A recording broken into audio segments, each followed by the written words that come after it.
Gotta do some lines real quick, right? That was what I was just doing.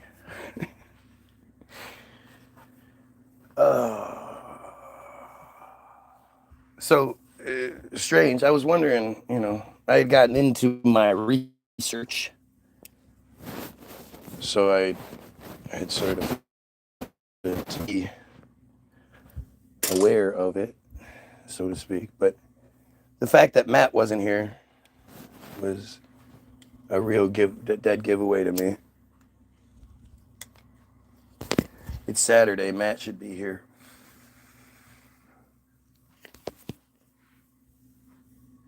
But to think that for some strange reason, comment section just didn't work.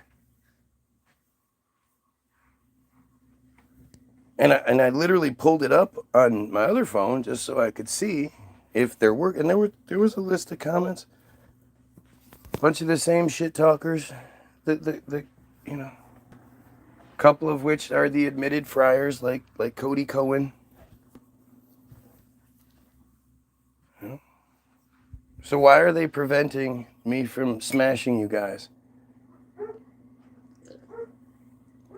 Yesterday was the first time it had happened in a while. And honestly, I don't even remember what the fuck I was saying. I wish it mattered more so I remembered it more. But one of these dumbasses came on here and was saying the same dumbass shit. And because of what they were saying, it bolstered my position. And at some point they got a little butthurt. And because I was making them look so stupid, they shut the system down. Oh, with a potato, yeah. Because, I can affect how my signal operates. You know me, I'm always taking the back off the phone and turning the knobs and shit. Got my wrench. What's up, James? Shut up! Mo! Stop it!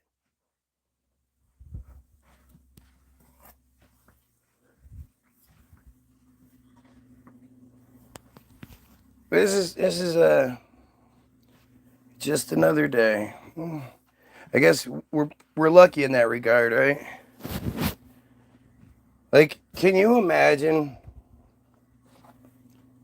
Just think about it. There are an entire population of Palestinians who would give anything to be as bored and as miserable as you are.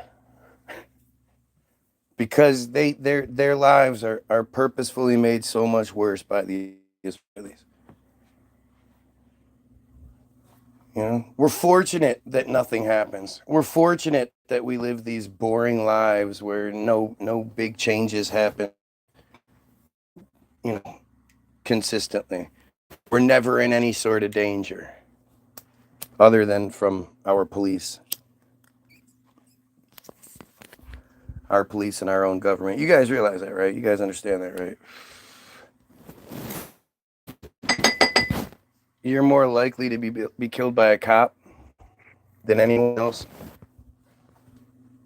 Seriously. Like, it's crazy to think about it that way. And sure, there are some of you that are in crazy, maybe abusive situations who might want to disagree or whatever, but average everyday person is more likely to be killed by a cop over mistaken identity, over cop just having a bad day, cop getting itchy trigger finger, cop hearing some acorns fall, whatever it may be. You guys see that video of that cop?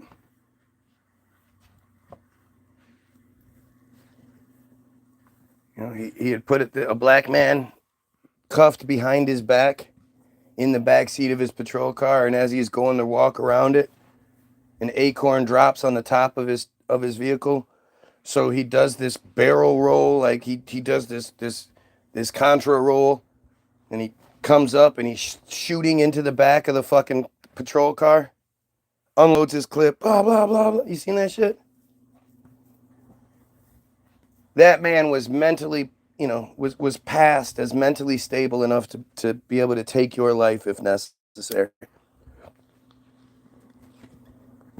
And the thing about it is there are so many more horrendous cop stories that exist, and you know nothing about them. The Cleveland Police Department was just exposed, like, maybe it wasn't. It was in Ohio, and I believe Cleveland had something to do with it.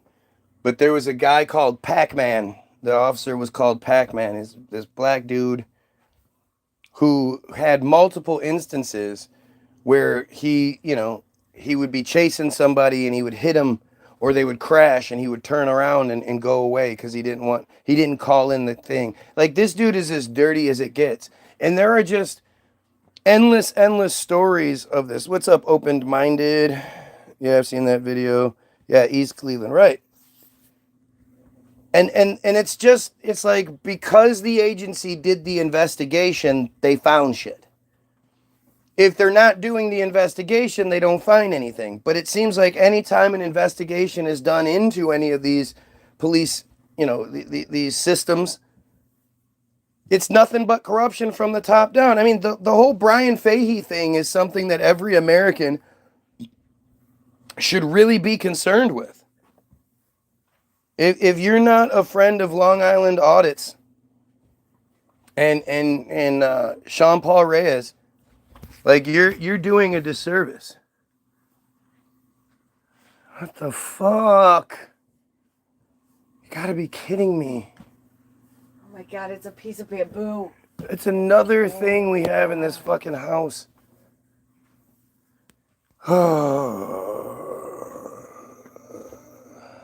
What's up, Matt? So the first half-hour long video, of course, comments didn't work. From the beginning. Usually it's not from the get-go, but from the beginning of the video, I didn't see any comments. So that's always fun. The day started. Have a good one. You too. Have yourself a great day. Fuck Israel.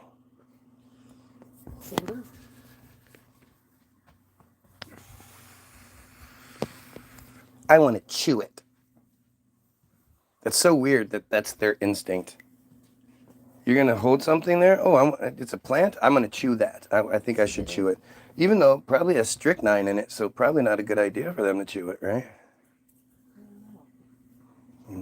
Doesn't bamboo have strychnine in it? I think so.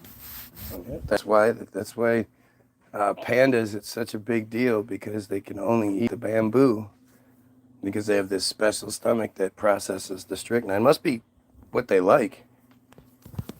Whatever.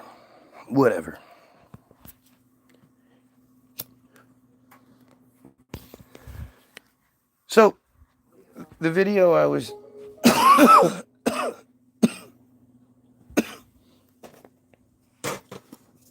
the video I was doing before I was so rudely interrupted, you're talking about Hollywoodism, and I was actually reading to you. I didn't realize that it was based on a book. So this is a new venture for me in this degree. Oh, it was based on a book? Yeah, a book from 1988. Wow. And it's just interesting how they like layer it, They present it as, and I'm gonna read it to you in a second. As I'm done being used. Abused. But it's like I said, it's not a conspiracy theory. We're not talking about a theory at this point. Again, that's part of the weaponization of our language, in that you hear that term theory, and when it comes to alternatives, you're going to automatically associate it with conspiracy. But, like, you don't understand that gravity is a theory. You don't understand that that the leading medical perspective as to, why and how we get sick and shit like that is called the germ theory. It's not the fact of germs. It's germ theory. It's the round earth, the theory of gravity. And when it comes to those conspiracy theories, you completely subscribe. You Yeah, you didn't. I was meant to ask you what that foreman said.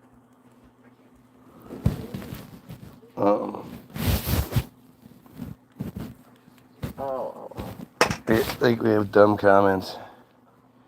Again, we have dudes who are obsessed with dudes blowing other dudes. Like, I always thought it was funny when you listen to DMX. Because DMX is always talking about how he's going to get another dude to suck his dick.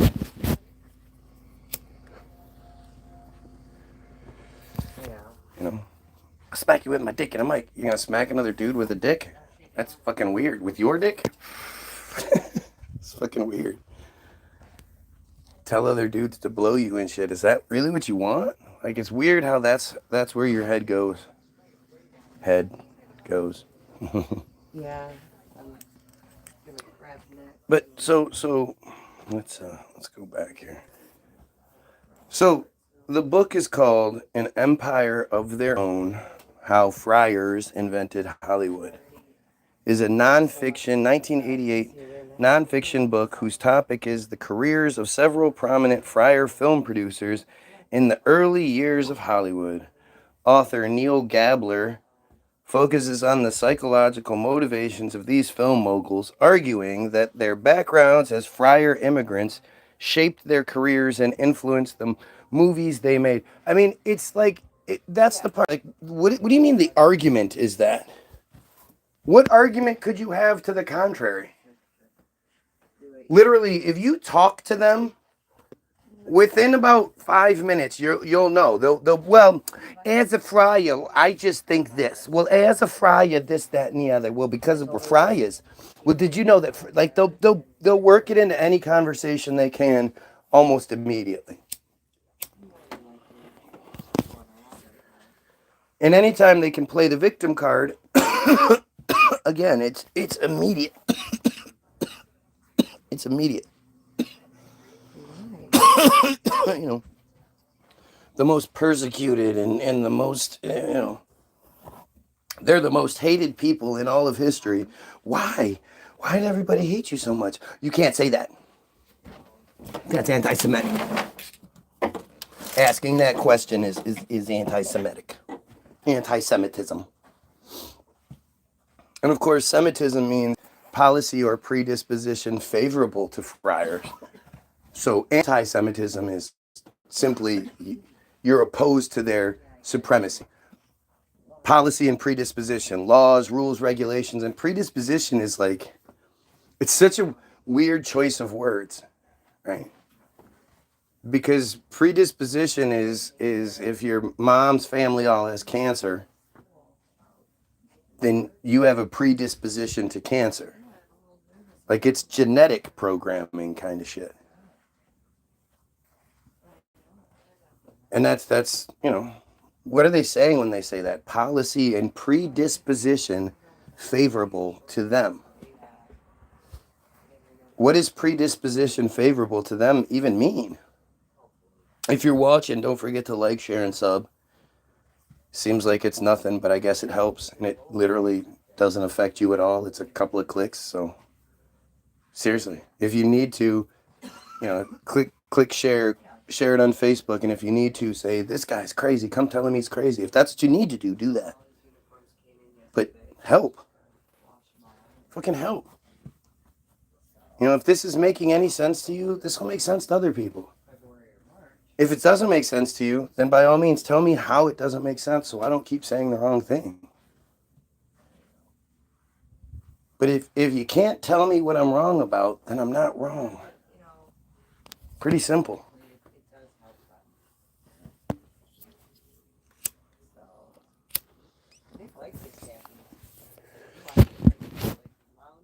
So think about that shit, man. Think about like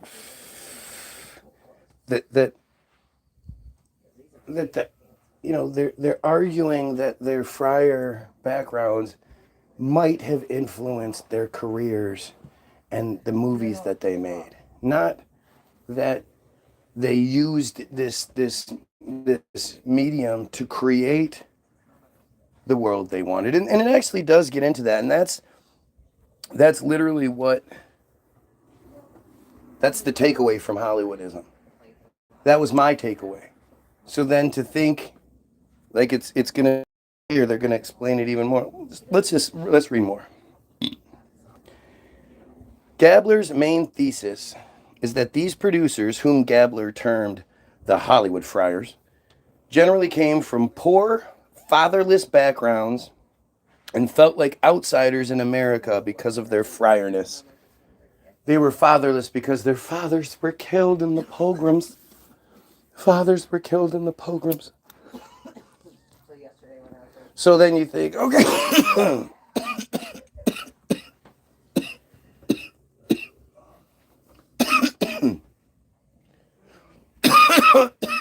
Poor fatherless. So they somehow had the money to immigrate here to begin with. And once they got here, their mothers were able to somehow secure lodging, food, you know. And really, when you look, you know, like there are all these friar federations and all these things that were existed back then. But even then, how would you go about contacting them? How would you even know to contact them? Like the narrative just doesn't work for me. You know, there's just as somebody who is completely reliant on the means that I have at my disposal, I can't even comprehend how you could have regular, meaningful conversation with someone outside of, you know, a few miles back then. Like, what are we even talking about? So how would these Russian, you know, all these immigrants from this small 500-mile radius, how would they all know to go to the Americas and then find what this person who is going to help them get set up? And like, how would they even do that? We're talking about pre-communication, the 1800s and shit. Let's just see what it says. Let's see if it answers any of these questions. In Hollywood, so it went from they were poor, fatherless outsiders to the next sentence. In Hollywood, these producers were able to run their own industry, assimilate into the American mainstream, and produce movies that fulfilled their vision of the American dream. Do you hear this? Movies that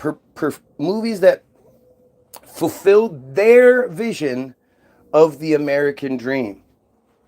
When you hear the term American dream, don't you think of like George Washington crossing the Delaware and shit? Don't you think of like the forefathers sitting around signing the Declaration of Independence while they're all in their fucking Shakespearean uniforms and shit? Do you ever think American dream immediately is friar create? Do you ever think about it that way? One of the quotes from the movie is the woman said, essentially, you could say, the American dream is the Jewish dream. The term American dream was not something that was everywhere. It wasn't this prolific term that was used all over the world for hundreds of years. It's literally a Hollywood creation.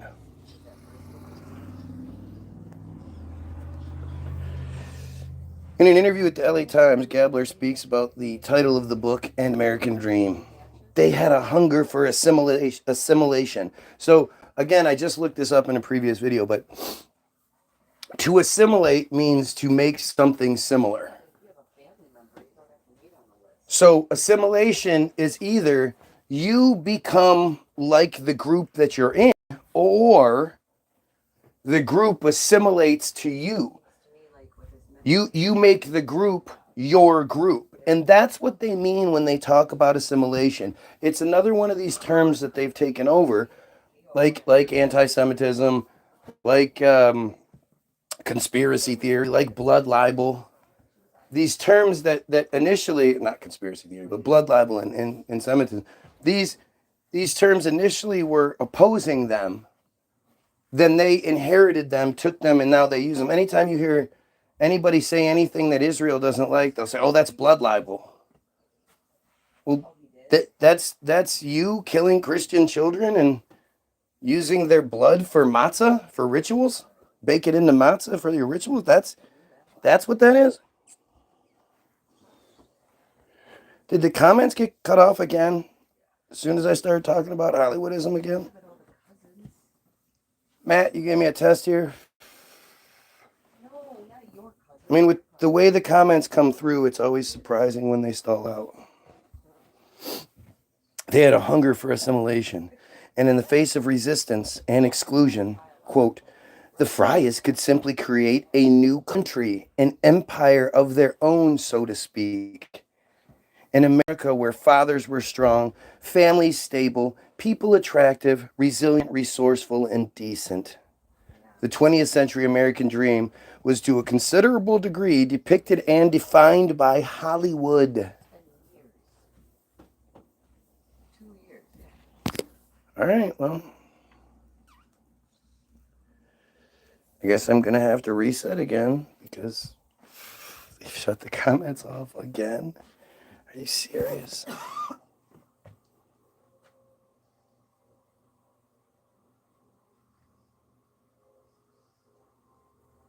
Let's see. Nope.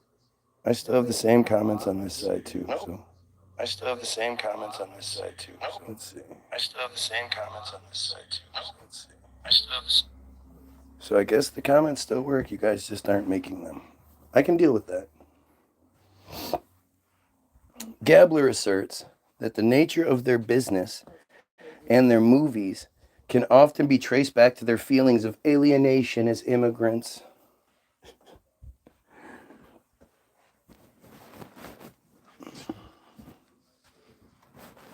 The book also explains that the business background of the Hollywood Friars in theater ownership, retail distribution, and the garment industry shaped the approach these studio owners took to crafting movies for a popular audience, one similar to the marketing of films as commodities as well as works of art. So, luckily for them, before they happened into the film industry, literally at the beginning. So it's weird to think like they sort of presented that there was a film industry and then they sort of, because I guess there was the Edison company and whatnot, but they basically drove all the competition out of business. But it just happens to work out that they were also, they had theater, they owned the theaters, they owned the retail distribution networks, and they had a healthy foot in the garment industry, in the costumes department. Boy, that is convenient, isn't it? It's a good thing this new industry just happened to birth itself and need those exact components to be successful. The title of the book is a reference to F. Scott Fitzgerald's unfinished novel, The Last Tycoon, in which Fitzgerald described his protagonist, Monroe Starr, a character inspired by the producer Irving Thalberg, as coming home to an empire of his own, an empire he has made. The book won the 1989 Los Angeles Book Prize for History and the 1989 Theater Library Association Award. So it's not winning awards for any sort of fantasy. This book won awards for historical accuracy. For history. This is a historic presentation. This is not some, exaggerated or, fancy, just trying to do some housework before Nighttime hits. It's 3:16 p.m. and will be dark in an hour. Yeah, but not to that extent. What? And that was for an extended period of time. That was. That's what it's very like in the hot. UK. It gets dark that early. 180 over 90 something. That's fucking strange. It'll be dark at 4:15. It'll be dark in the UK. It's still hot. That's fucking weird, man. That is weird. It's weird that I can see the sun. So, I've done this many times, but in June, during the longest days of the year, if you look at your map, I'm in Michigan. So I am way, way high up there, right? Back when I was allowed to have lots of people, right? I would have people from all over the world. So when it would be, 8:30 p.m. here, and you could still see the sun above the horizon, above the trees and shit. The sun here in the summertime won't set till, long after 9:15, 9:30 sometimes. And then we still have light until well past 10. But when I'm going live and I can see the sun above the tree line, and yet it's dark in Florida, which is directly below me. Like you just drive, and in the summertime, shouldn't Florida get more light because the Earth supposedly tips? So Florida is closer to the equator, meaning the day should be longer in Florida than here in Michigan, and yet we can see the sun long after the people in Florida have stopped being able to see it. And my friends in Australia, who are between 10 and 12 and a half hours ahead of us, if it's 8:30 p.m. here, it's between 8:30 a.m. or 6:30 a.m. and 9 a.m. there, depending on where you are. I believe it's 10 to 12 and not 12 to 14 hours difference. And a half, there's the half in there. But they're seeing, a full morning sun at that point. So how does that work? How does that work?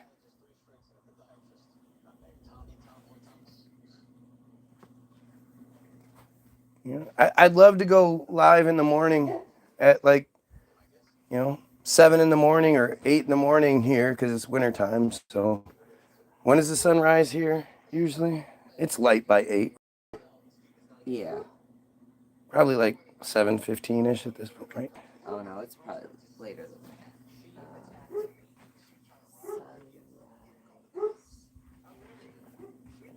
7:42. 7. Wow, it's late. Today. Yeah. So Or tomorrow morning. right. So if I went live at like 8:30 here, that would mean it would be as low or as early as 8:30 there.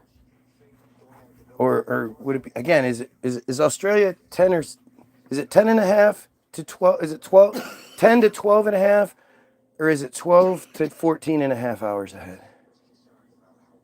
You don't know.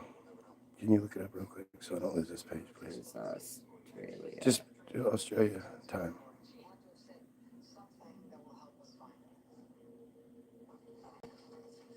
She's doing it such a long backwards way.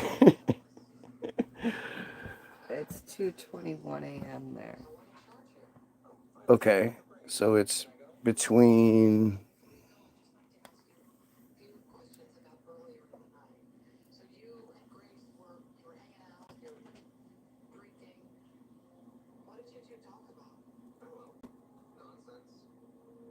It's 16 hours ahead, right? Okay, how far ahead? Australia is 14 hours ahead of the U.S. But what time zone? Okay, New York is located in UT. Australia is between 12 and 16 hours ahead of the U.S. Yeah, 16 hours. I Good that's not what I morning. remember. Morning, Butter. How you feeling? Tall? Not bad. That's fucking weird. Because that's not at all what I remember before. I don't remember anything about 16 hours ahead.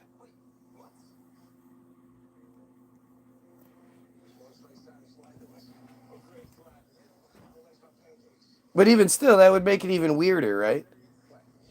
Because if you could see the sun here at 8:30 p.m. In the sky above the tree line, and you're talking about 14 to 16 hours ahead, that's like noon. That's midday sun in Australia. How would that fucking work? How am I seeing the sun in Michigan, but Australia is at midday? Shit doesn't make any sense.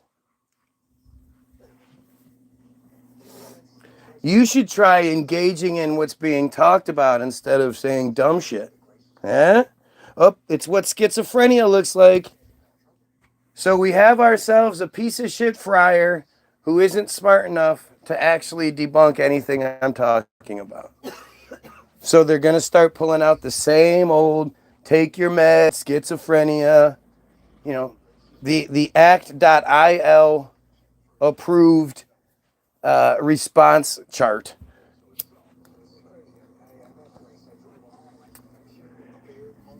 That literally can trace its roots all the way back to the origins of Zionism and friar nationalism, but mainly Zionism, which is the auto-emancipation pamphlet, which literally says that if you don't believe that they should get Semitism, can I have that? That you should, that you have a mental disorder, you are an irrational phobia, and can't remember the third thing, but it's something along those lines. Because they can't argue against anything, their only argument is that you're crazy. You're crazy if you say these things. Like I'm sitting here looking up some sort of manifesto or some shit. Like I'm not looking up what they want us to know. Dude is drinking in the middle of the day. Yes, I am drinking in the middle of the day.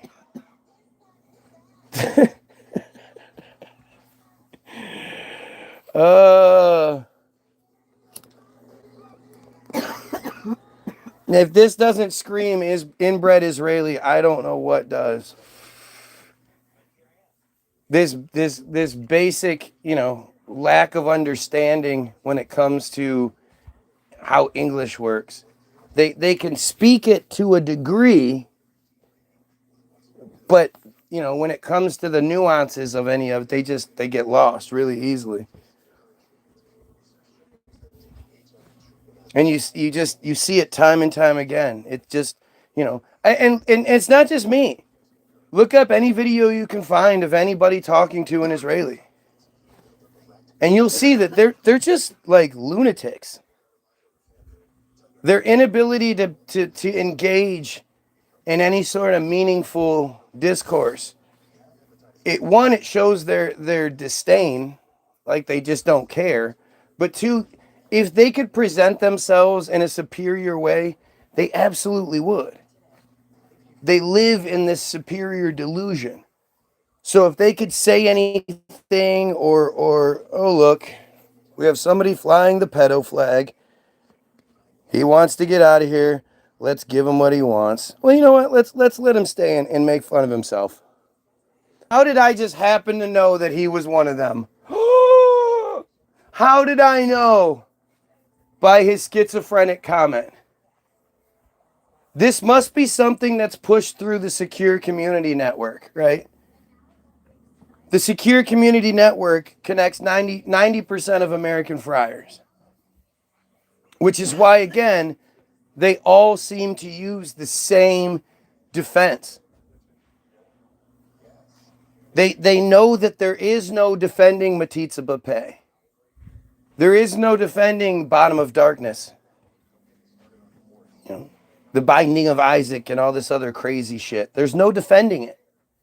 So what do? They try to make the person saying it sound crazy because, we've been programmed to bypass crazy. You see someone in the streets that needs help because they're fucking crazy. You've been programmed to cross the street. You've been programmed to turn a blind eye, to step over someone. I saw, so the episode of Seinfeld, I was watching a compilation the other day of Seinfeld. And I never liked Seinfeld when it was on. And I have a real strong belief that they aren't funny. And Seinfeld is one of the most overrated comedians of all time. He's a terrible actor, that's for damn sure. But it was this video entitled Seinfeld Cast Meets Their Doppelgangers. And surprisingly, they had like 4 or 5 different episodes basically about the same kind of shit. And there's the one episode where Jerry meets Janine Garofalo, and she's just like him, and he falls in love with himself. She's like, and what's up with the airplane food? And like that, she talks like him and she acts like him. But there's one point where they're showing like the word's escaping. The montage of them being in love, the music's playing and it's sort of like dee, and they're doing things together. And at one point they're walking and there's a homeless man sitting on the ground, and at the same time they just step right over him because they're so in love. Isn't that hilarious? Isn't it hilarious to think that not even would they go around the homeless guy, they would just step over him? Oh, isn't that hilarious? Don't you guys think that that's funny?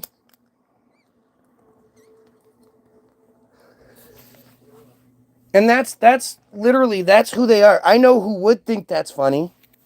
Friars think that's funny. And you see this just time and time again where, like, guys like Dave Chappelle, I guarantee you couldn't watch a Dave Chappelle performance and not laugh. I guarantee you could watch a fucking Seinfeld performance. Maybe you'll get 1 or 2 chuckles out of it, maybe. And Seinfeld's considered one of the best among them. Go look up guys like Alan King, Jackie Mason. There's this one, Jackie Mason is young, and he's given the opportunity to go on Sullivan. So his Sullivan impression is him going and walking like a penguin. And he does that, and the crowd, they erupt, they're laughing. He's literally doing it to Sullivan, right in his face, and Sullivan's like, playing along. But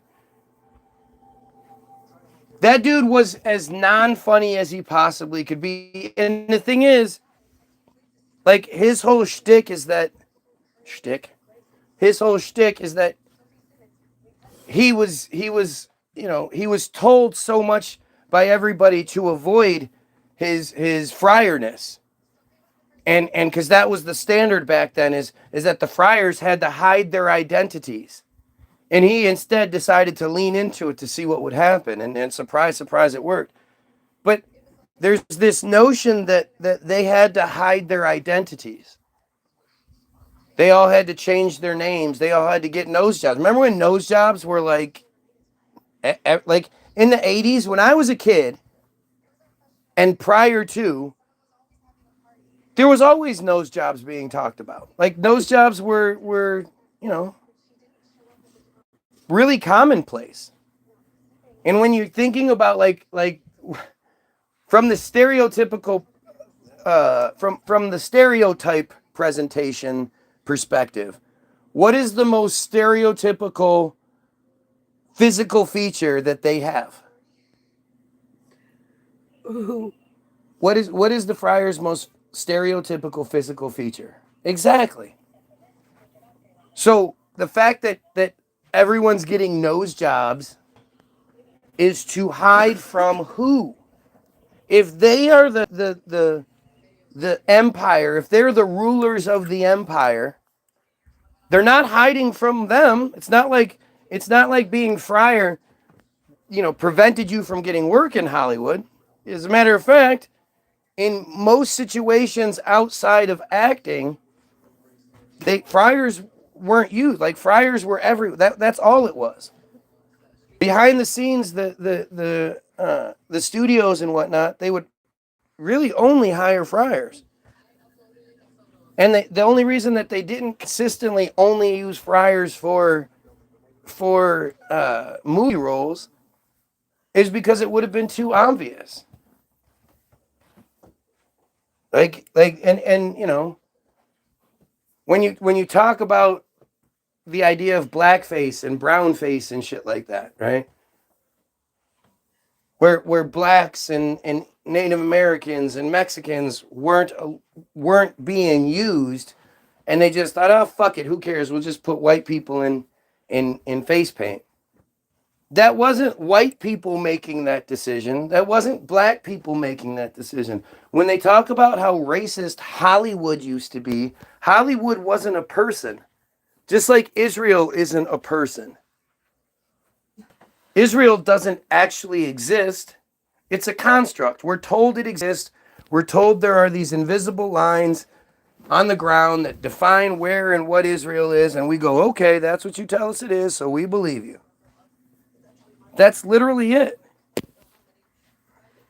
And it's the same thing with Hollywood.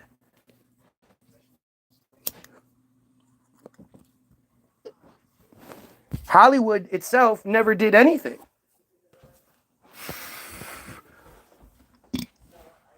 But this is all part of this narrative that they try to make it seem like it's a much larger, long-lasting narrative than it actually is. But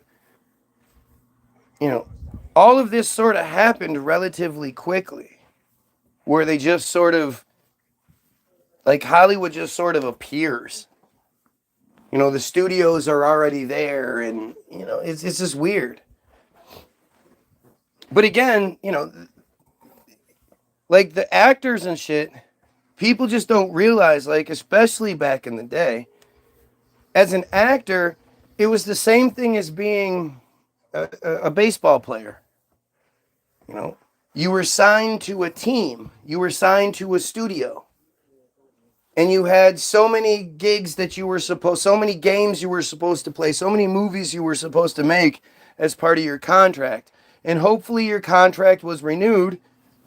And then sometimes it was traded. These moguls traded people's lives like they were nothing. Oh, you have a life, you have a family, and your kids go to this school and have friends and all this. Okay, we're going to move you over here. And back then, like, if MGM owned you and Paramount wanted to use you, the owners of Paramount would get together with the owners of MGM and they would work some sort of trade deal out. Some sort of something, whether it was above the board or not. And you can have a great example of it when you look at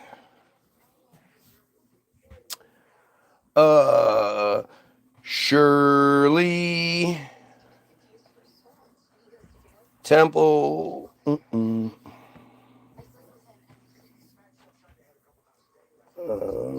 Larry King.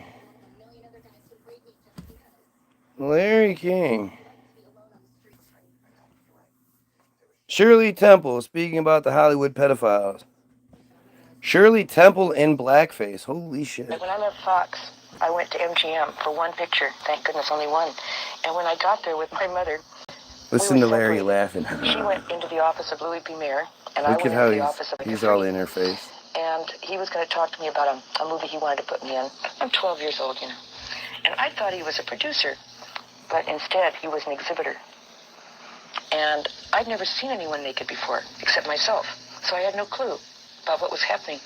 And so it struck me so funny, I laughed at him. And I laughed uproariously. I had tears, and he got infuriated. And he said, out, out, out, go. Did you tell your mother? Well, I was very quiet. I went down and met her in the lobby of the administration building. She came out very quietly from Louis B. Mayer's office, and we walked hand in hand silently to the car, which was unusual. We got in the car driving home. I said, Mom, you won't believe what happened to me. And I told her what happened, and she got kind of quiet. She said, well, you don't know what happened to me. And Louis B. Mayer, his dad, as Freed was to me. But he came onto my Larry's boat. laughing. And so we both decided that we didn't like MGM much. It was better at Fox. She's basically like, yeah, my mom was violated. Nothing to eat, eh? And no liquor.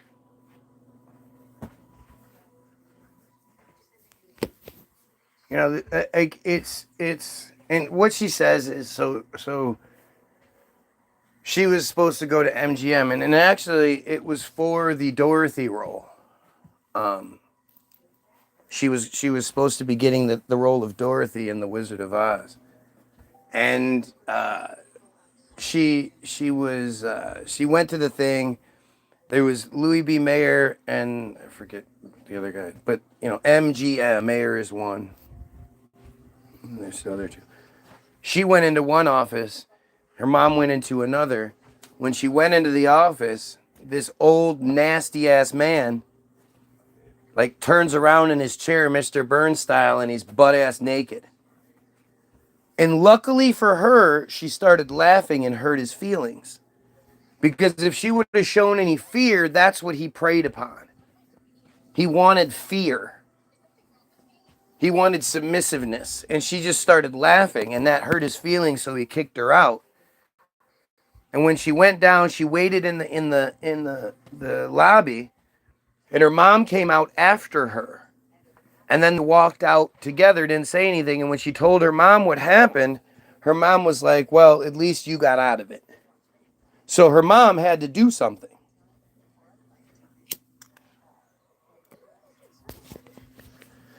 Yeah, he did fly the pedo flag, Matt, but I was going to leave him here because I thought he was going to continue saying dumb shit, but apparently he's a coward like we knew he would be.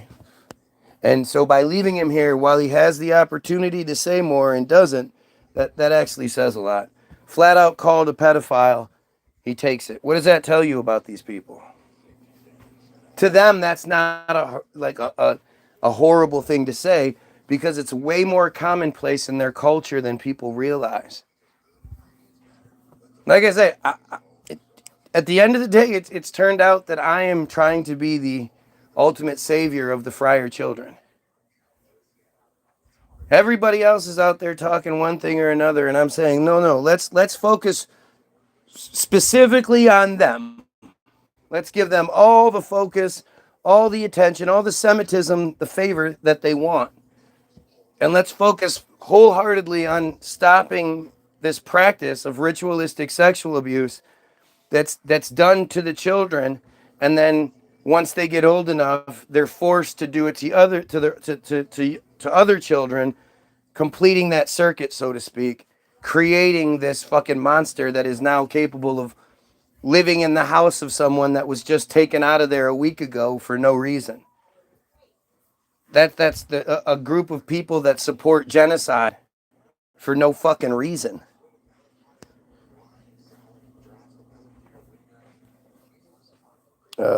Makes fun of you saying you're while you are not sane and normal yet.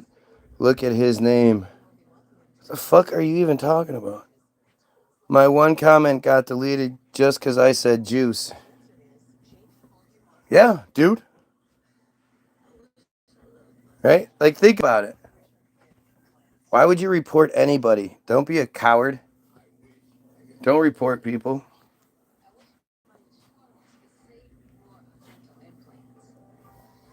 Yeah, dude. I mean, literally, if you could show me somebody else that is doing a video and says, hey, why did my comment section suddenly get shut off more than one time, I'd love to see it.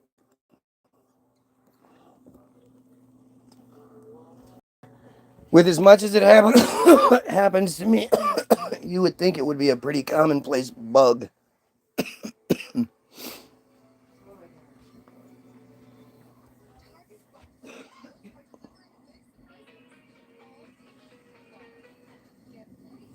I mean, I don't, yeah, they have lots of stupid things like that. Because again, we're talking about, like, if you look at the difference in a Dave Chappelle and literally any other ones. Patrice, I always bring up Patrice because it's such a great example of it literally happening in real time, right? Like, you have Patrice, who is so much funnier than everyone else. They all recognize it. They all know that Patrice is the guy amongst them. Opie and Andy and all the other little components to the show. Patrice just owns the show every time he's on it. And they look to Patrice as like this this guru who just has these really fantastic takes on shit, right? And when you see the way that Patrice, of course, Patrice is with a bunch of comics, and comics apparently are just disgusting, horrible people, but he definitely is, he's one of the, plus, again, he was allowed to get to where he was, so he has to have some sort of proclivity in one way or another, right? He has to be willing to turn a blind eye to and whatnot. And what you saw was when he finally stopped doing that and sort of started talking about them sort of openly, he suddenly came down with this thing that silenced him and killed him pretty quickly, actually. And so, but when you see the difference, like Patrice will say things, even if they're sort of shocking, they're philosophically like sound and they make you question things. And when you're laughing at something, you're like, why am I laughing at this? A lot of the times, because, you're not supposed to think this way. And he's fucking with the way you think. Whereas the rest of the guys, especially the Friars, their idea of comedy is to say something shocking. Or to say something like, if I make my name some version of nigger, that'll be funny, won't it? And then if I can get him to say it, oh, that'll be even funnier, won't it? Like, who fucking thinks that way other than, like, 10-year-olds? 8-year-olds? Like, we're talking about Bart Simpson shit, right? Can I speak to an IP freely, please? Like, it's such a strange yet telling example of everything I'm saying. Because I can't stress this enough. They're not sitting on this really great argument, waiting for the right time to unleash it and put me in my place. Waiting for me to say the right thing that will trigger their argument. If they had anything reasonable or intelligent to say, especially if it made me look bad, they wouldn't hesitate. They would proudly say it and be like, look what I said. And then another group, like another few of them would come on and be like, yeah, you did a good job. The best that they can do right now is to try to get me to say nigger. Like, what? Like, that's just stupid. That's the best they have, though. Patrice O'Neal was seriously underrated. Oh, yeah. I put him in top 3. Top 3. The number 1, obviously, is Dave. But, like, people will be like Richard Pryor and George Carlin and Red Fox and shit like that. George Carlin was good at, like, what he did, and he was really philosophical and shit like that, but it wasn't as funny as somebody like Dave, or as natural. And you could tell that George Carlin was doing a performance, and every single word he spoke was rehearsed, because if he got thrown off in the middle of one of his little rants or whatever, he had a hard time sometimes getting back to it. I'd only listen to Opie and Annie if Patrice was there. I'd never listen to any of that shit. I don't care. I think Howard Stern is easily the most overrated, like, obvious example of friarism.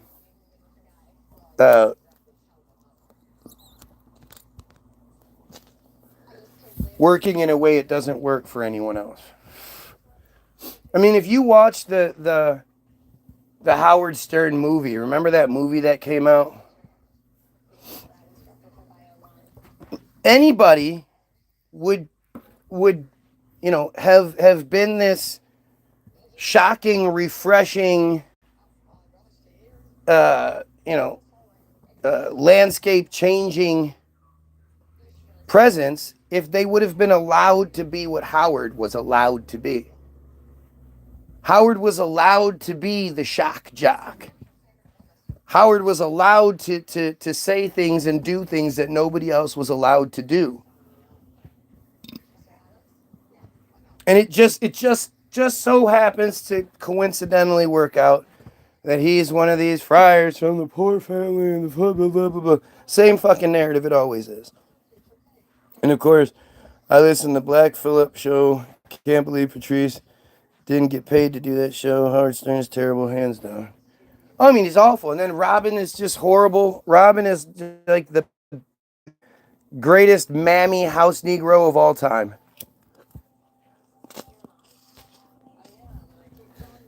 She has been a part of such, openly racist and just homophobic, sexist, like, maybe she puts on that smile and she laughs and she's got that sweet personality, but obviously she's a motherfucker when the cameras are off. She has some shit going on behind the scenes that you would never, you can't be okay with Howard Stern and as a black woman and not be a motherfucker behind closed doors. Oh yeah, she's a total mammy.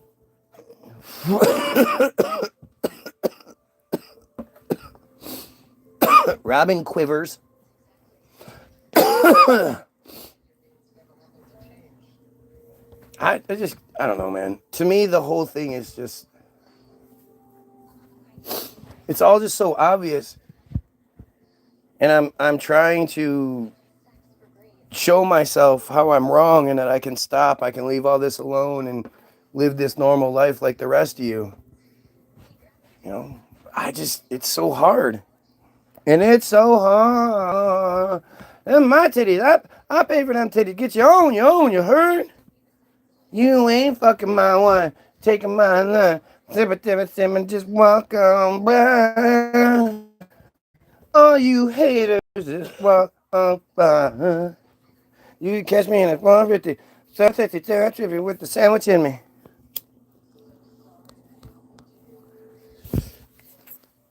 Sorry, I had to do a little big pun for a minute. You're telling me, before the age of the internet, Big Pun was going around the country in a van performing at little venues all over the place, building up his name? Is that how that worked?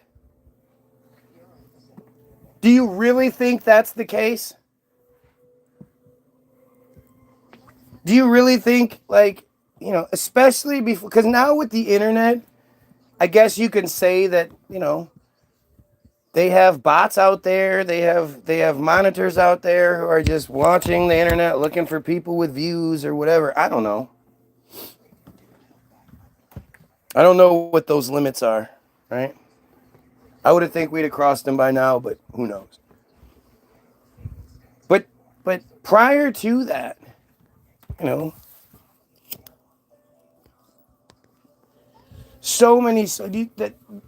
that's sort of what we're told to do. We've been told that you want that American dream. If you're a musician, you got to get in a van and go around the country playing at bars and shit until you get discovered. You build up a fan base and get discovered. You understand how insanely difficult that would be prior to cell phones?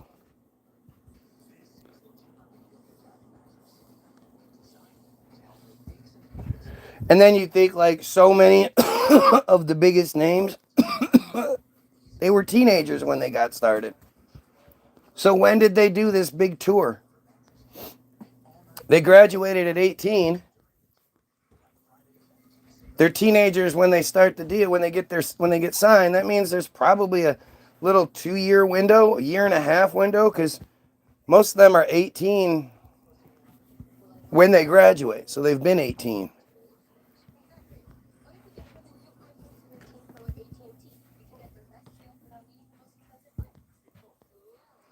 Adaptations. The book was adapted into a documentary film in 1998, a decade after the book was published. The movie has 2 titles, Hollywoodism, Friar's Movies, and The American Dream, original title for A&E, and Hollywood, An Empire of Their Own, title for DVD and video. The documentary won an award for Best Friar Experience Documentary in 1998 at the Jerusalem Film Festival. So, to me, like, when that's the presentation, like, I know I always tell you you have to take all of it with a grain of salt, but you have to think, like, what would the manipulation here be? This isn't some negative thing.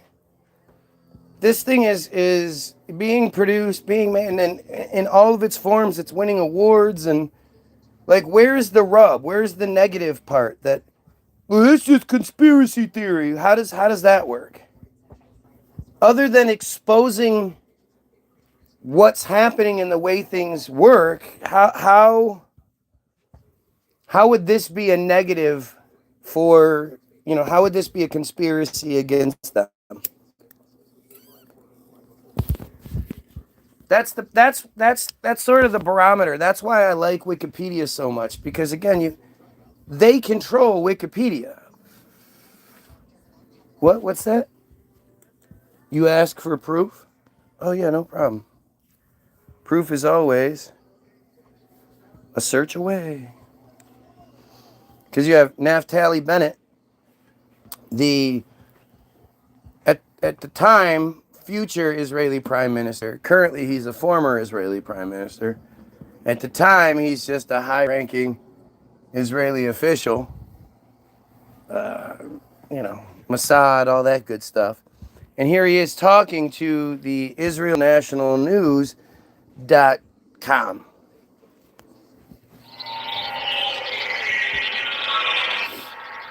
Moetzet Yesh, in conjunction with My Israel, has arranged Instruction Day for Wiki editors. The goal of the day is to teach people how to edit in Wikipedia, which is the #1 source of information today in the world.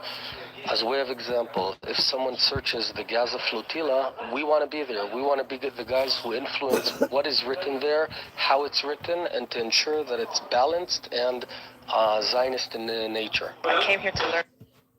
Okay. I mean, I've done it before. You can break that video down to the second, and you can see how it's a manipulation. Every time he says, it's because he's trying to figure out the best way to cover something. When he's just sort of laying things out, he just flows.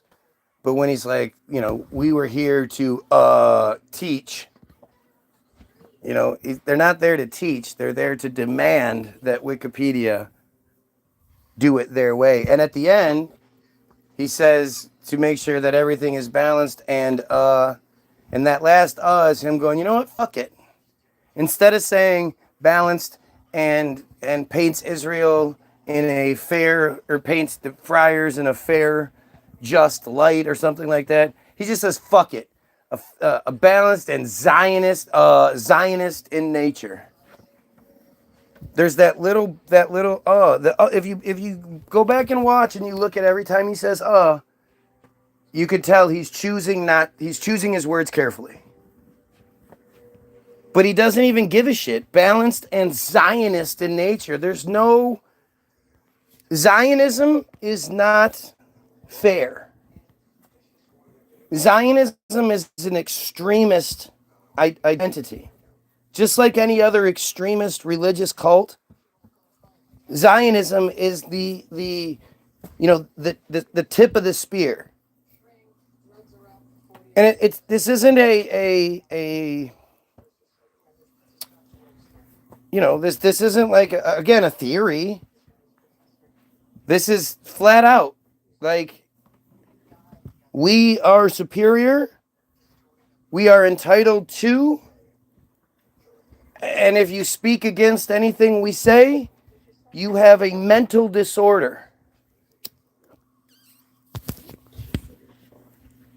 It's really fucking crazy.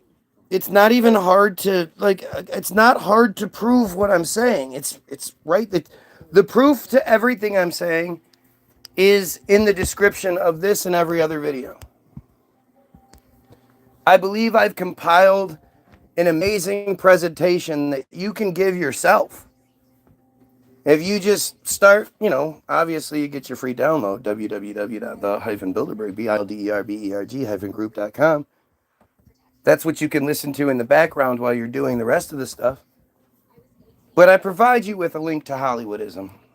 I provide you with a link to Israel Hayom article, Bottom of Darkness, that literally is the glue that puts it all together. I provide you with a link to Naphtali Bennett, a link to the Havara Agreement, a link to Team Jorge, a link to act.il, a link to the Secure Community Network. There's probably some more that I'm forgetting because there's just so many receipts. Like, it's such an amazing presentation, collection of evidence that other than the website, none of which is mine.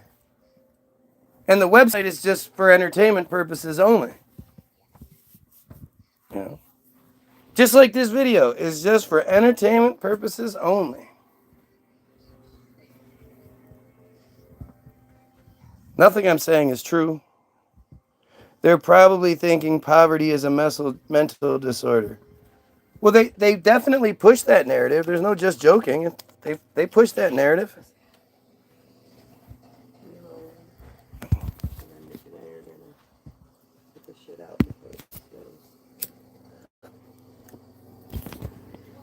Why isn't it got her? Is he awake? Yeah, it's been a week. I was gonna see if you and Gabby could No. put the wagon and all the stuff in the shed that needs to be put away for. No. The wagon doesn't go in the shed. We don't want it sitting out in the snow. It's been out in the snow for many years, and it's full of spikes. Well, I gotta get those metal rust. And They won't rust. they will. No, they won't. All year. It would rust if it was going to. You're so goofy. Snow doesn't make things rust more than rain. No, it doesn't. You're awesome though. For entertainment purposes only. What are you doing? What are you doing? What are you doing? I'm not watching. What are you doing? What are you doing? Get out of the way. No, I'm watching this. No, not women's basketball. Yes. It just started. I know. I wanted to. I've been waiting for this shit to come on all morning. Bullshit. I have. I said it while you were gone. I said, you guys, Fucking see. there's women's basketball is on later, and I want to watch it. What a bitch.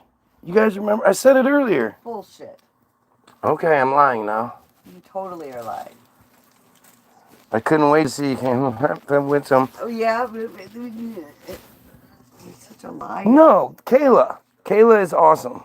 There's like 50 Kaylas because everybody named their daughter Kayla 15, 20 years ago. No, it's Kayla. She's a superstar. Yeah, there's a Kayla 2 doors down. She is a superstar. She's really cool. No, Yeah. she doesn't play She's women's like right now, basketball. isn't she? Yes, she is. Look at there. She doesn't play women's basketball, though. She is pretty tall. She could. I was just gonna say she could. So anyway, let's finish up this. Oh wait, I just did. I just did. That was basically the last of the information regarding this narrative. That, I mean, don't you think it's strange? Like when you think about like how you know about so many things that don't have an effect on your everyday life. So many historical things that don't have any real effect on your everyday life. And yet, how Hollywood came into existence, something that absolutely affects your everyday life, way more than you actually realize it does. You know nothing about it. You know, it's such a strange thing that narrative has been kept from us.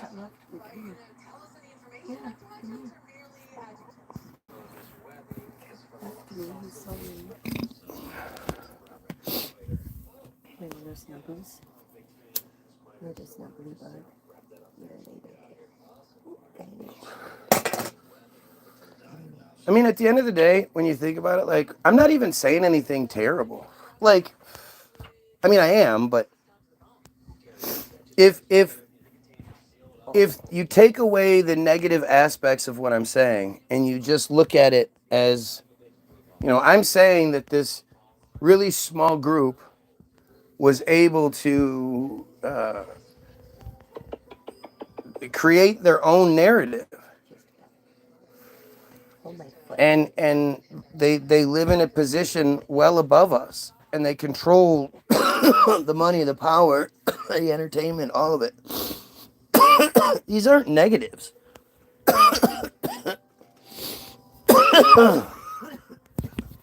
Outside of the negative aspects of the conspiracy, the narrative I'm speaking of is an extremely positive one.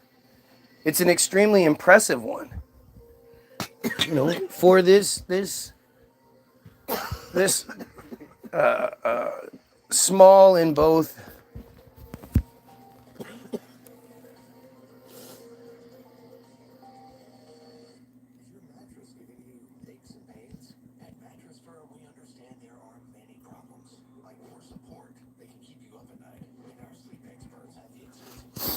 what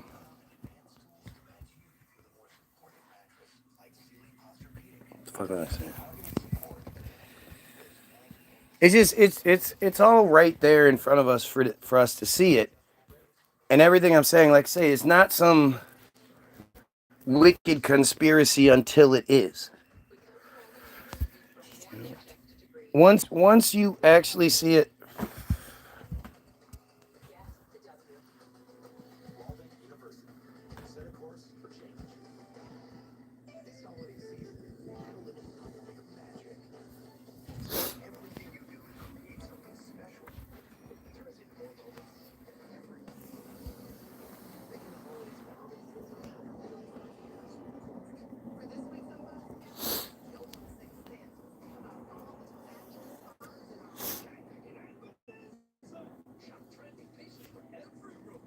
Photo shoot.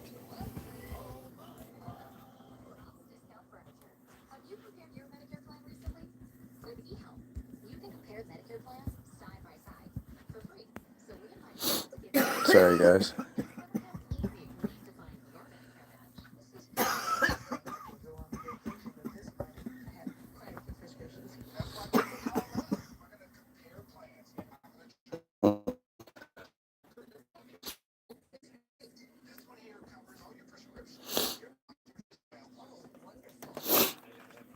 Oh, thank you.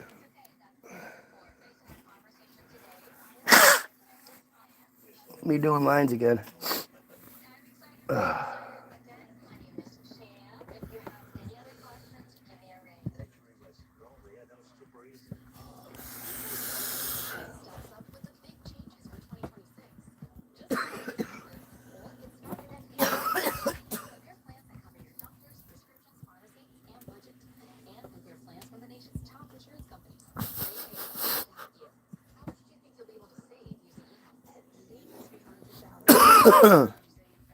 some guy's talking to me about buying something. So I have to pretend like I give a shit.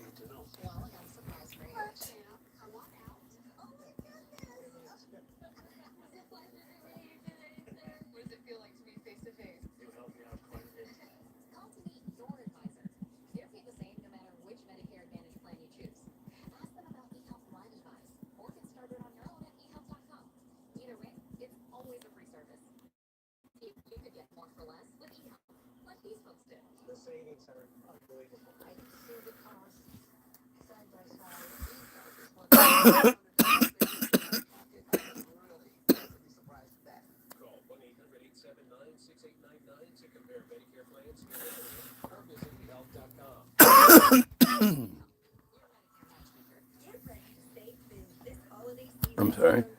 Gotta chase the money.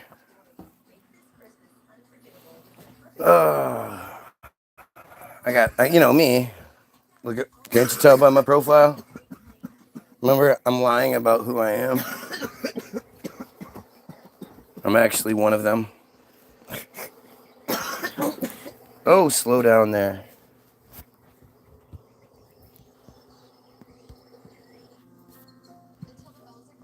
What the fuck is going on here?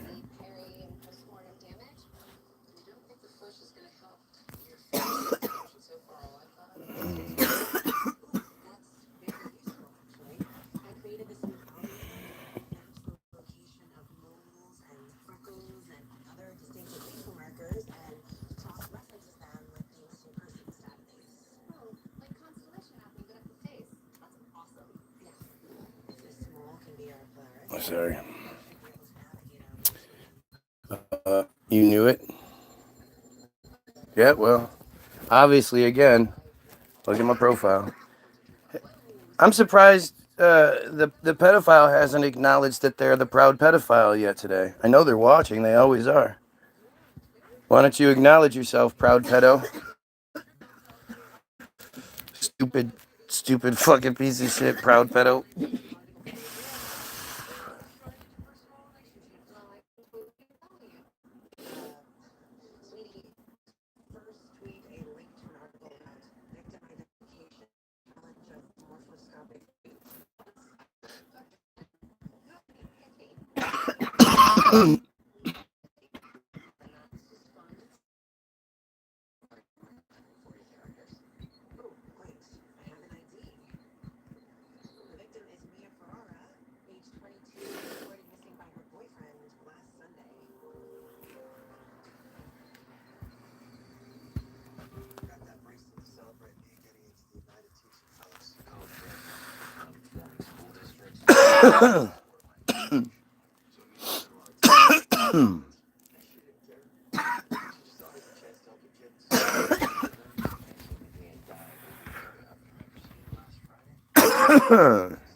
Sorry about that.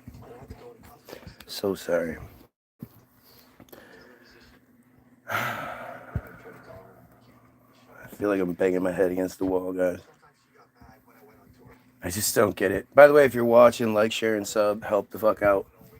Whether you like what I do or you hate me, you agree or you disagree, you know, share it. Take 2 seconds and share it on Facebook and have people that'll come in and at least tell me what they disagree with. I'd love to know what people disagree with. I'm always willing to talk about it. I'm willing to be wrong. Are you? You know, I would love to hear from a really well-knowledge Christian who could, you know, engage in the conversation. Or, man, wouldn't it be great to talk to a rabbi? And let him explain to me what I'm getting wrong, what I'm misunderstanding. I'd love to talk to them. Of course, it would be weird, right? Because, like, it would be so unexpected and I'd have to, like, gather myself. But I just, you know, I'd love to know. I want to talk to the average Christian. I'd love to talk to somebody that is actually not afraid. Like, it shouldn't be this hard for me to find a reasonable conversation with a Christian.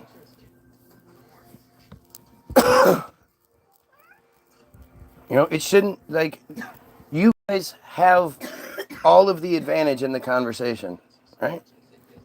You have an entire history that supposedly backs your narrative. Yours is true. I'm the one that's wrong. So if I'm wrong, then you should easily be able to just point it out. And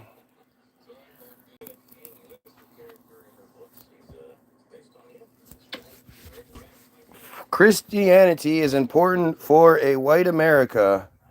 We're being overrun. See what I mean? What kind of stupidity is this? Where are you getting this information from? In what context do you think that white America isn't in charge? And especially, like, and then there's the other part where white America, like you want it to be, has never been in charge. Yeah. Yeah. The friars. Nick Fuentes told me, well, then that makes sense. That dude's a dumbass. You know, that dude is what I believe to be you know, he has to be some sort of plant. He's either a plant or he just happens to be, you know, naturally that character. And because he's naturally that character, then they just allow him the boost that he gets. And I would give, you know, I'd love to see him debate Ben Shapiro, but that won't happen. They don't do that. Do you know what a fucking big deal it was to have the Ultimate Warrior versus Hulk Hogan at the time?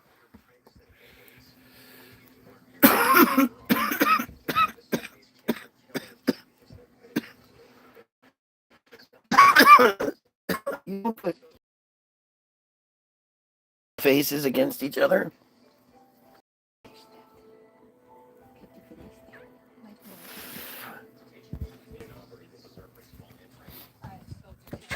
Don't you think it's strange that any sort of Nick, like, how can Nick Fuentes even exist? First of all, his name is Fuentes.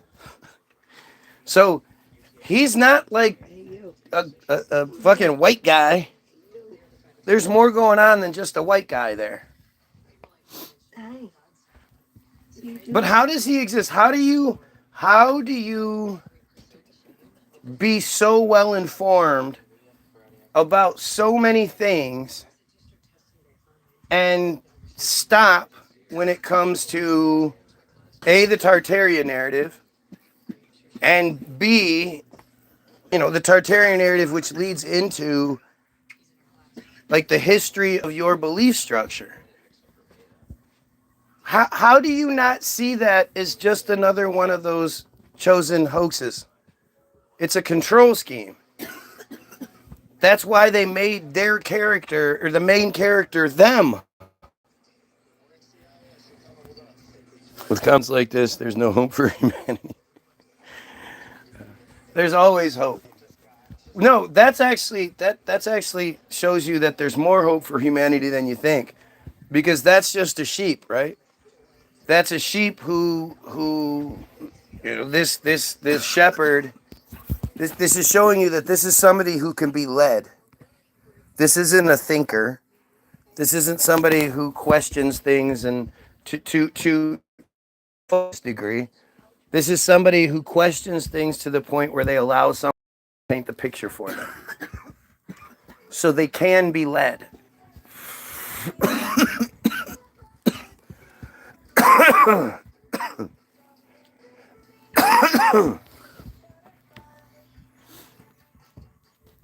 But it's like, again, like the Nick Fuentes's of the world.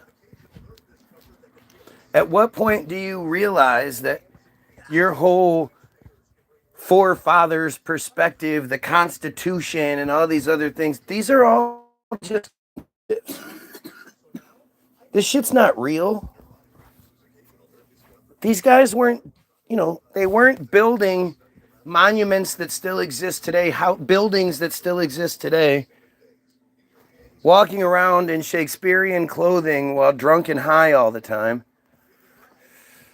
You know, doing things that are impossible by today's standards, let alone what they had. I mean, it's a fucking, it's a clown show. Yeah, I can't take a joke. Yeah, well, we can't take the joke. Or maybe your joke wasn't funny and fits the the personality, the presentation that you present. So people just didn't think you would lie for no reason. But hey, that's what you do.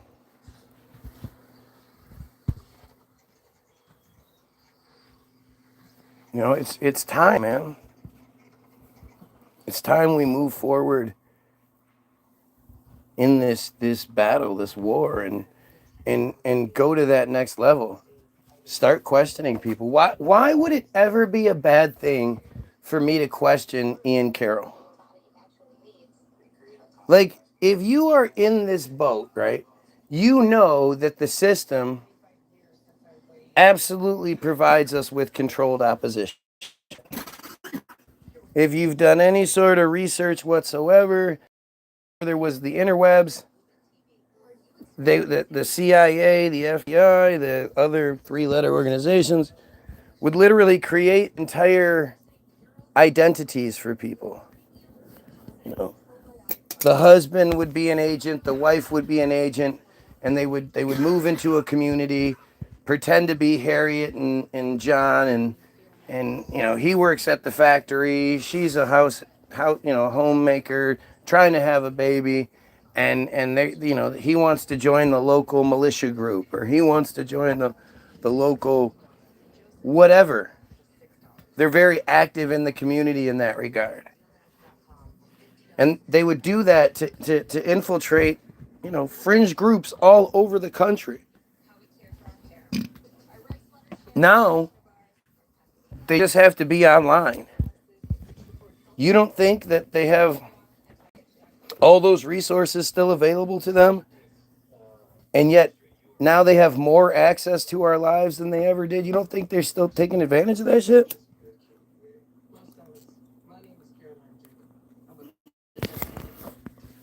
So knowing that's what they do, or they've done, knowing that if you were a bad guy dictator, you would provide the sheep with false, you know, false idols to worship and shit like that, to, you know, you'd provide them with the shepherds. If you were smart, you'd control both sides.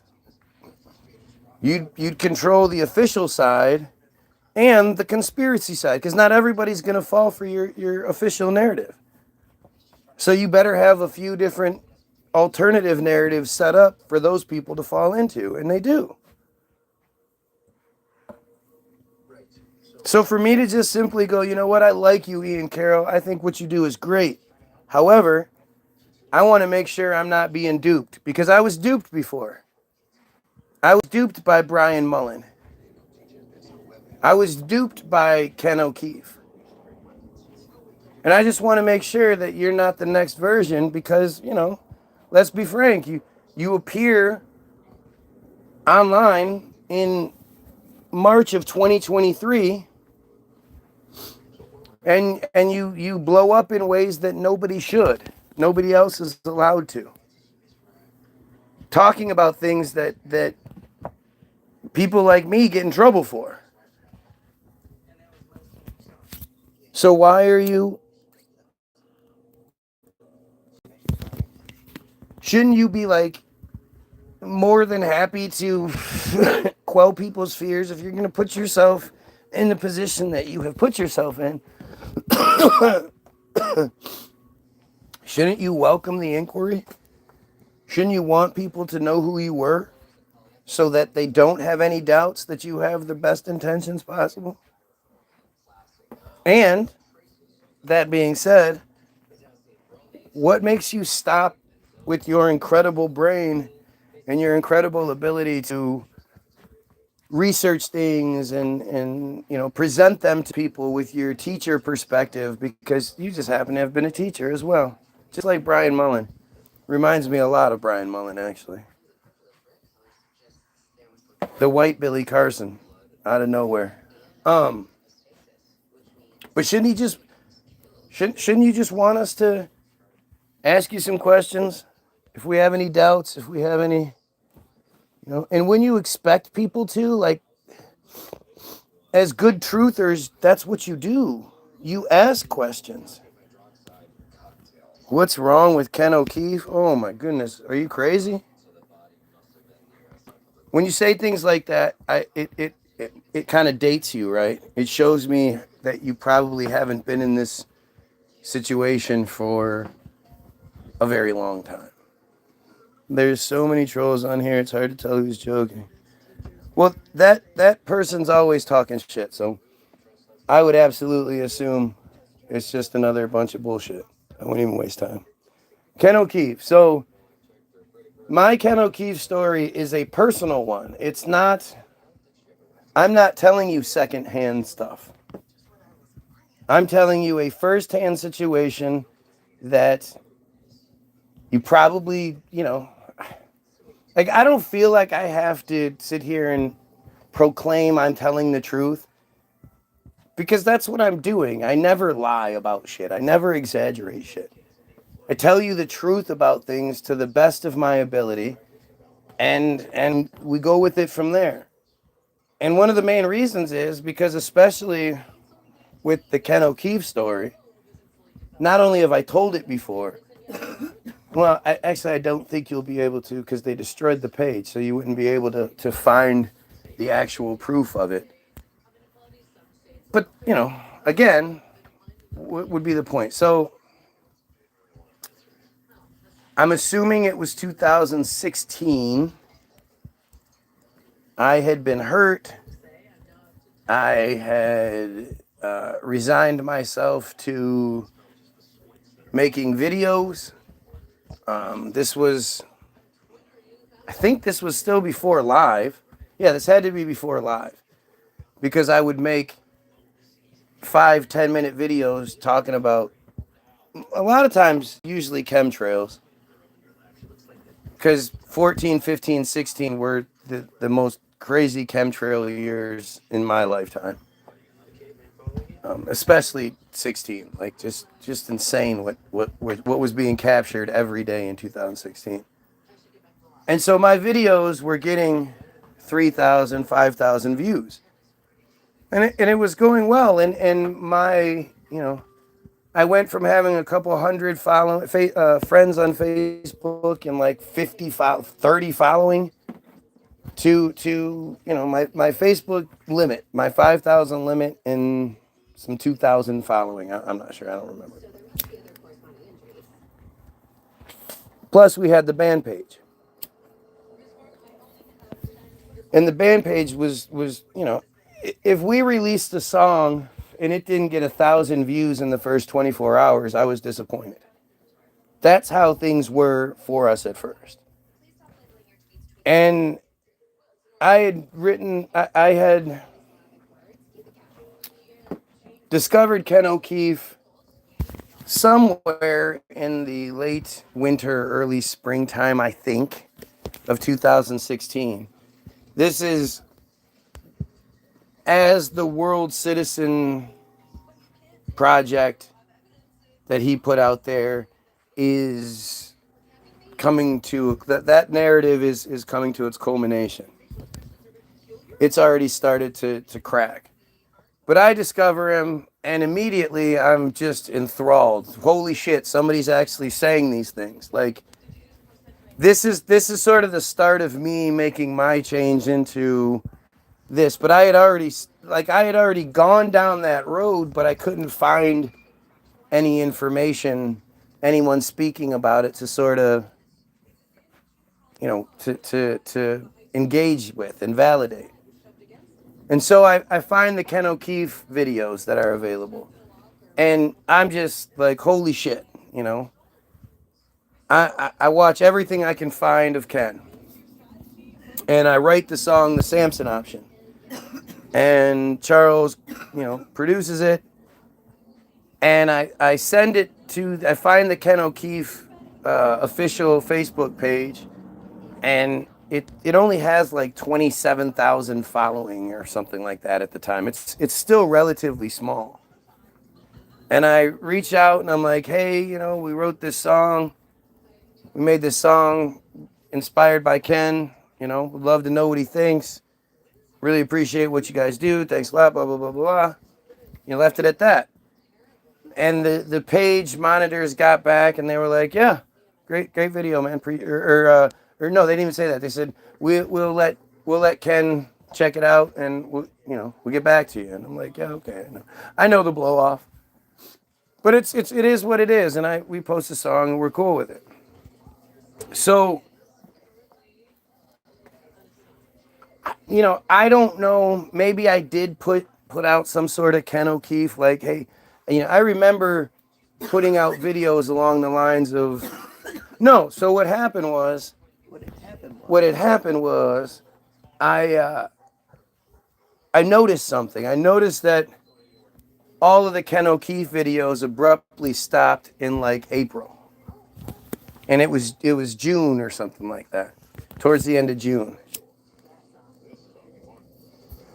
And I was like, hey, you know, and then I figured out which one was his last video. And the last video of him that showed him alive that I could see wasn't even a video of his. It was an ADL video, or at least it was a protest, an ADL protest outside of this cafe that he was at, where all these friars had gathered and were yelling shit. And the video ended with the camera zooming in on his face, like from far away, zooming in on his face, looking out of a window, kind of looking a little worried. And that triggered something in me. And I started using my platform, because I'm such a selfish prick and all, to say to people, hey guys, listen, like, one of the generals in this army has gone missing. Get her off the bed, get her off the bed. One of the generals in this army who knows, it's probably spread like a chemtrail, has gone missing. We need to, you know, oh yeah. Like she was like around the corner. One of the generals in this army's gone missing, and we need to, like, you know, yep, the chemtrails exist. Yep, this is happening. But everybody needs to stop what they're doing and try to figure out where this guy is gone. Again. You know, where is this hero? Where's Ken O'Keefe? This guy is the man. Where did he go? And so I make one or two videos. Well, I already did my cleanup today. So there's a piece right there. And then that piece that's right in front of you, I believe. Okay, well, the rest of it's around the corner. Right, tons. She's bulimic, I think.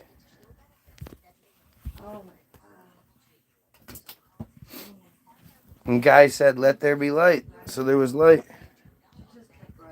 Yep. Just sprinkling. She's going to run down and go eat more. So then she can hate herself. I'm fat. You need to stop calling her fat.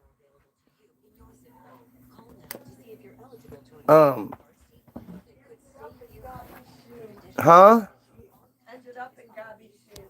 Gross. Awesome. So I make like one or two videos along those lines, and out of the blue, one day, I get contacted by Rudy Maxa, is that his name? And Samantha Bachman, like within 24 hours of each other. Both of which are saying, hey, you know, we're with Ken behind the scenes. We've seen your videos. We like what you're doing. Well, they would say but you can't tell anybody you're talking to me. I want to give you some information so you can disseminate it, but you can't tell anybody where you're getting it from. And I actually spoke to Rudy, or Ruby. I don't know his fucking name. I don't remember. He was in Peru, I guess, and we spoke through Facebook Messenger one day, a FaceTime, and he was telling me shit. And for like, and I was like, okay, cool. Like, you're going to tell. So for me doing this part, maybe you will, share some of my shit for me. Like, trying to work the thing, right? Funny, look at the comment section going wild, trying to get me to stop telling this story for some reason. Why would anybody want me to stop telling this story? Especially if it exposes Ken O'Keefe. You would think they would want Ken O'Keefe exposed because they don't like him. He says things he's not supposed to. Weird, huh? So,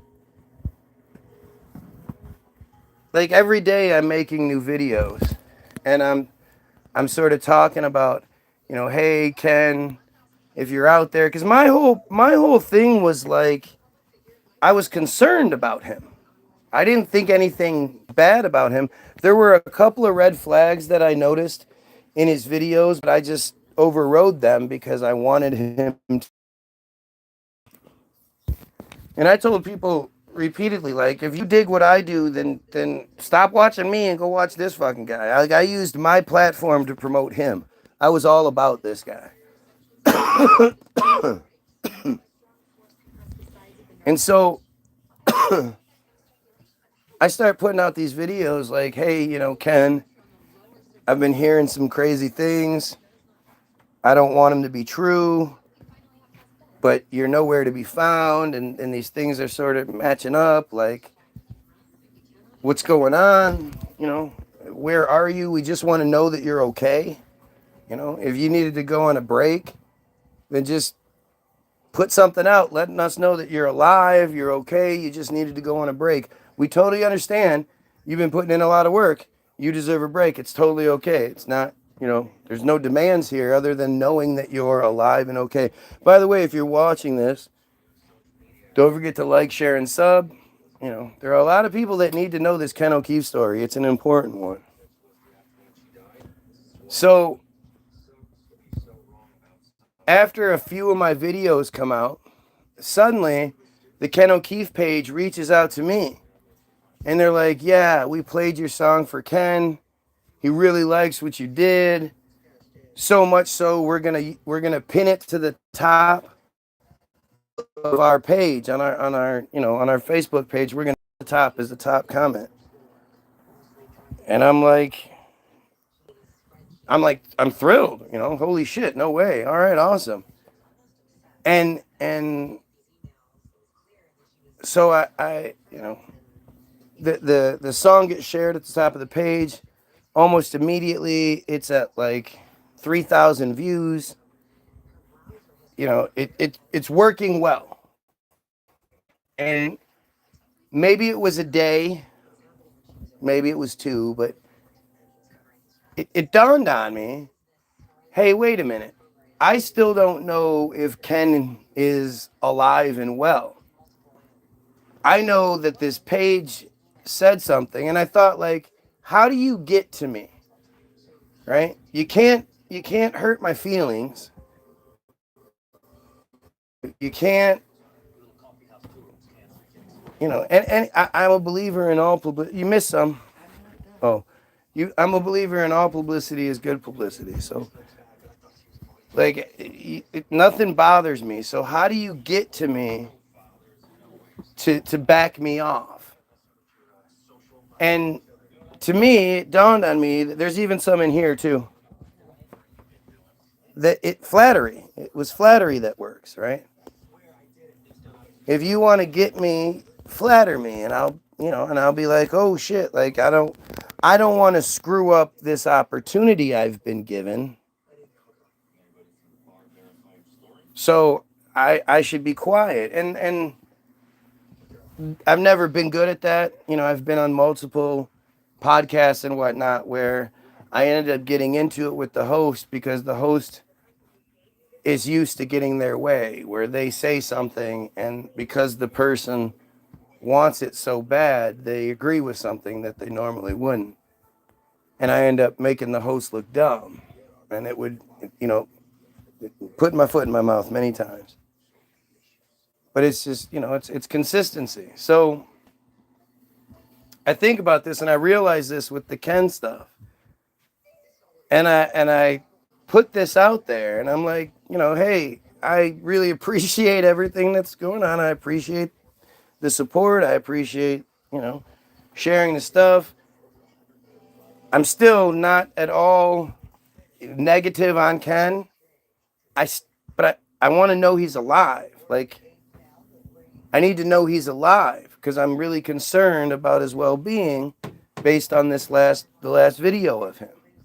And based on this information I'm getting behind the scenes.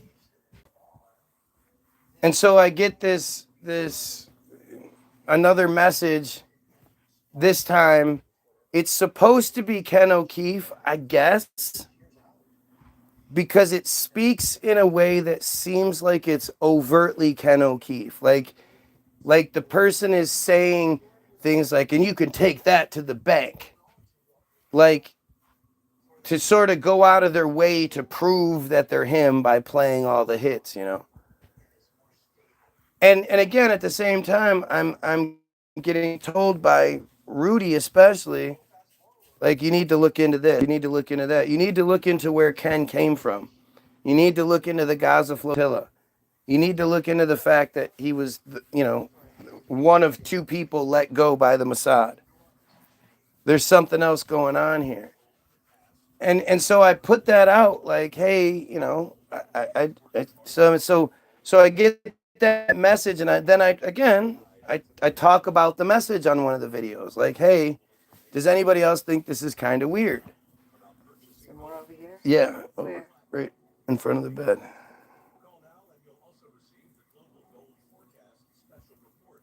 Where? Up yonder. And so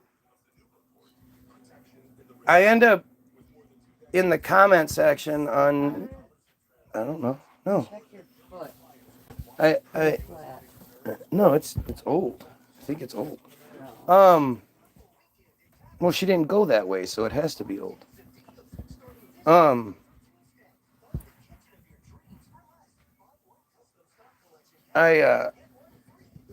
in the comment section on the video on the share of my song, and I'm like, look, I don't understand what everybody is so mad at me about, right? All I want to know is that Ken O'Keefe is alive and well. I'm not the bad guy here because I'm concerned about this guy. Why aren't all of you fans of his concerned about this guy? And I'm getting attacked in the comment section by people saying things like, well, and Ken said the same thing. The things that I've done in the past should absolve me of being questioned right now. And I'm like, that's something Israel says. As you being the guy that you are, you should totally understand people asking questions and being skeptical. And the reality is, nobody does what you did. Nobody puts in the effort to get to the point where I know who you are and your videos are having 100,000 views on them, excuse me, only to disappear. That's just not how it works. You don't go viral. Like, it's one thing if you accidentally go viral, but when you're putting in the effort, you're going around and you're doing presentations and you're trying to be that guy, and then you start to be that guy, for you to disappear makes no sense. And I'm also hearing stories about how he took the $130,000 plus that was raised by the World Citizen Project, left his wife and kid back at home, and ran off to Colombia with some woman, some girl half his age, who wasn't even really that attractive, but like just a strange situation. And I'm getting this information from multiple sides. I know a woman named Rita who happened to have a property at the same place where Ken was or something like that. And she said, yeah, he came down and he just rented out this big property and they lived like fucking kings for like, 6 months or some shit like that. And this was after the fact, but I was like, I'm hearing these really horrible things about you, Ken. Please just go live, just do something to say that you're alive, show us you're alive, and quell these fears, these rumors that are arising. And the thing was I would hear about these things from Rudy, and then in the next day or two they would become common knowledge. So I was already I was already ahead of the curve in this one. And I was exposing things that would then be exposed, and people were like, how are you knowing this? How are you knowing this? And I was good about it for a little while. But then it was like, I knew I was being used the whole time. There was never any time where I really thought I wasn't being used. And so when I reached back out to these guys and I'm like, look, you guys, I'm doing what you guys are asking me to do. Is there any way you can share one of my songs in some sort of capacity? They refused. And I was talking to one of them, I can't remember which one, probably Rudy. And I was saying something about, and I did it on purpose, where I was like, yeah, well, I was talking to Sam, and he was like, wait, what? You were talking to Sam? And I was like, yeah, Samantha Bachman. And he was like, oh, what do you mean you're talking to Samantha Bachman? And I told him whatever, and he was like, all right. And within an hour or something, I get a message from her saying, why are you telling him, and blah, blah, blah, and like, I just can't trust you anymore, and this, that, and the other. And I'm like, well, okay, whatever. Like, I didn't really care to begin with, but you got to give a little to get a little. And maybe I should have drug it out a little longer. Maybe that was a mistake on my end. But I just felt like I was being used, and I felt like I was being made a pawn in the story. And so the Ken O'Keefe, thing blew up, and, it did come out that he took the money and ran and all this other shit. Like, it was a big fucking deal.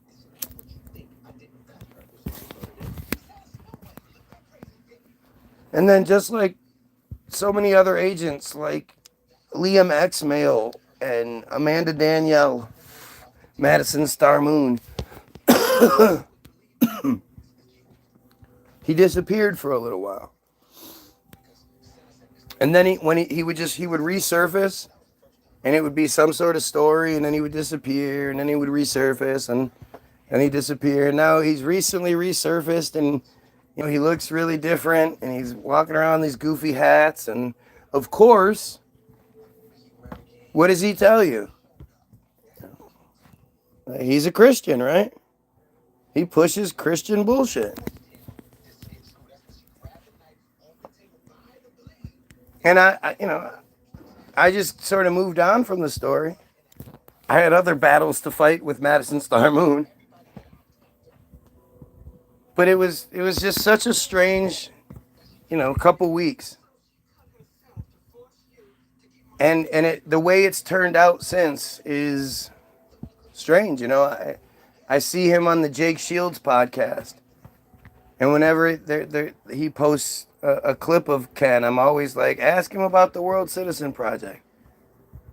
Ask him about the girl that he left his family for and took all the money from everybody and disappeared. Like, how does someone like that just get another chance? It wasn't the first time he did something like that either. Somebody like that is despicable, that is proven to be a fucking snake oil salesman to some degree. He keeps getting another chance, but I get censored? Why do I get censored? Well, because I don't tell you to believe in Jesus, and that literally That's the death knell. You can talk all the conspiracy you want as long as you still push the main control scheme, they'll allow you to do it. Whether you're Anomaly or Stu Peters or Ken O'Keefe or, any of them. Ian Carroll, Nick Fuentes, Dan Blazarian, any of these guys that are allowed to live a good life. They live a good life selling conspiracy. I mean, I know Dan Blazarian is a trust fund baby as well, but these guys live well. Nick Fuentes dined with Kanye and the fucking president.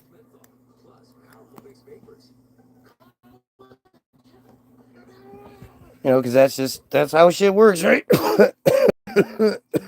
How many times have you eaten with the president of the United States and Kanye West while being an off-color commentator?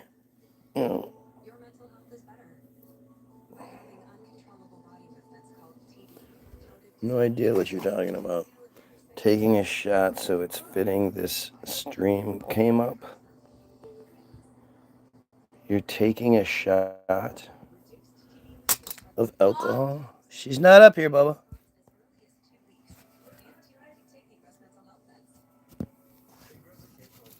Ingrezza.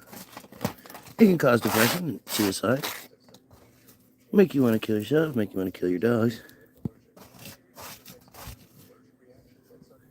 Make you not sure whether you're going crazy.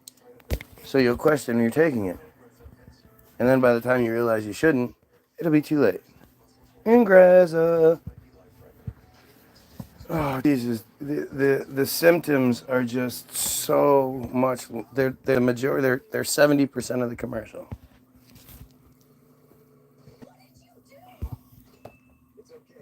It's fucking crazy, man.